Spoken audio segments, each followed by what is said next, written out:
Hoy voy a explicar un caso muy importante dentro del derecho de autor y el derecho de marcas basado en uno de los programas más famosos de la televisión mexicana, El Chavo del Ocho, creado por Roberto Gómez Bolaños, conocido como Chespirito. Este caso es interesante porque no solo trata de un programa de televisión, sino también de cómo una obra artística pudo convertirse en una marca muy valiosa y generar conflictos legales entre empresas, actores y herederos. Desarrollo, origen del caso. El Chavo del Ocho fue un programa creado por el comediante Roberto Gómez Bolaños, quien también creó otros personajes como el Chapulín Colorado, la Chilindrina y Kiko. Este tuvo tanto éxito que se transmitió durante muchos años y se convirtió en una de las series más importantes, no solo de México, sino también de toda América Latina, ya que con el paso del tiempo estos personajes no solo fueron parte de un programa, sino que también se transformaron en una marca comercial llamada El Chavo del Ocho.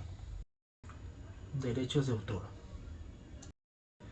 En el derecho, los derechos de autor protegen las creaciones originales como guiones, personajes e historias.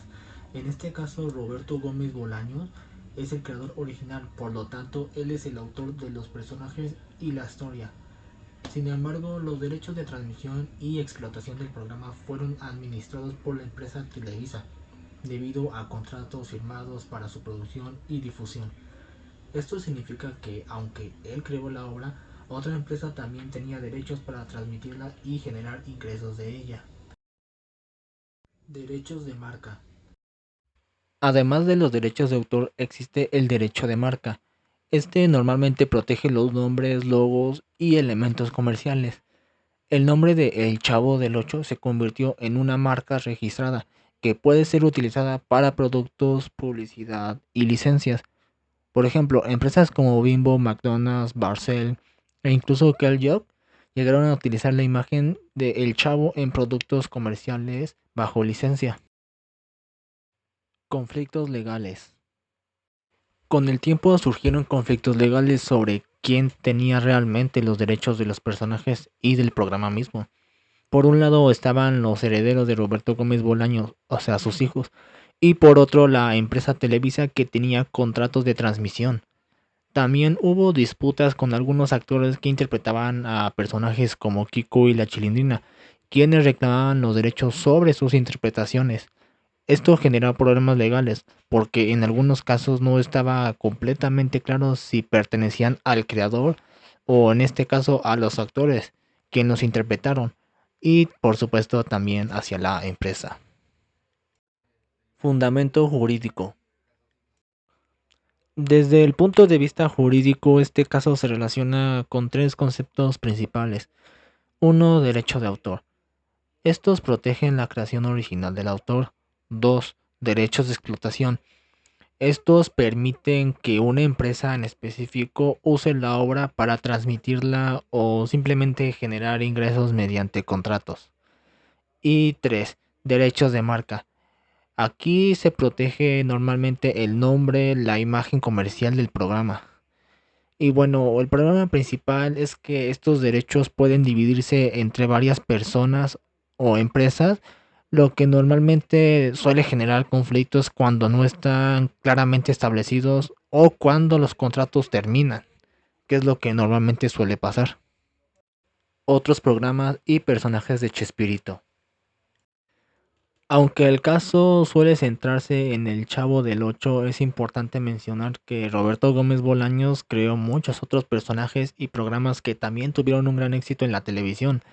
Uno de los más conocidos fue el Chapulín Colorado, un superhéroe cómico que se convirtió en un símbolo de la cultura popular mexicana, al igual que el Chavo del Ocho. Este personaje fue creado por Chespirito y también forma parte de las obras protegidas por derechos de autor. Además, dentro de sus programas aparecieron personajes como Los Chaquitos, el Doctor Chapatín y otros sketches que formaron parte y fueron transmitidos durante muchos años en la televisión.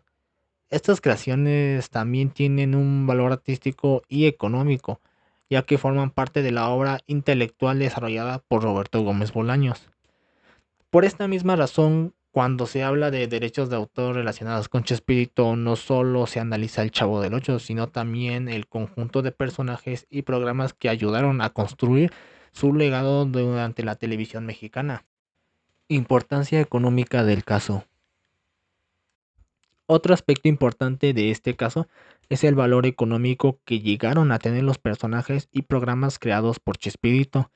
Con el paso de los años, El Chavo del Ocho dejó de ser solamente un programa de televisión y se convirtió en una marca capaz de generar ingresos por retransmisiones, licencias, publicidad y productos comerciales. Esto demuestra que una creación intelectual puede tener un valor económico muy importante, incluso décadas después de haber sido creada. Precisamente por eso los derechos de autor y las marcas son tan relevantes, ya que permiten determinar quién puede utilizar una obra y quién tiene derecho a recibir beneficios económicos por ella. En el caso de El Chavo del Ocho, la gran cantidad de dinero generada por la serie fue una de las razones por las que surgieron diferentes conflictos relacionados con la titularidad de los derechos y el uso comercial de los personajes, tanto de Chespirito, los actores y la misma Televisa. Conclusión. En conclusión, el caso del Chavo del Ocho nos muestra cómo una obra creativa puede convertirse en algo mucho más grande que solo un programa de televisión. También nos enseña cómo es que los derechos de autor y de marca son fundamentales para proteger a los creadores, pero que también puede generar conflictos cuando existen contratos, empresas y terceros que están involucrados. Este caso es un ejemplo claro de cómo el derecho se aplica en la vida real dentro del entretenimiento y los medios de comunicación. Pero bueno, eso fue todo. Le agradezco mucho al profesor Roberto Carlos Moreno Quesada por su atención y nos vemos hasta la próxima.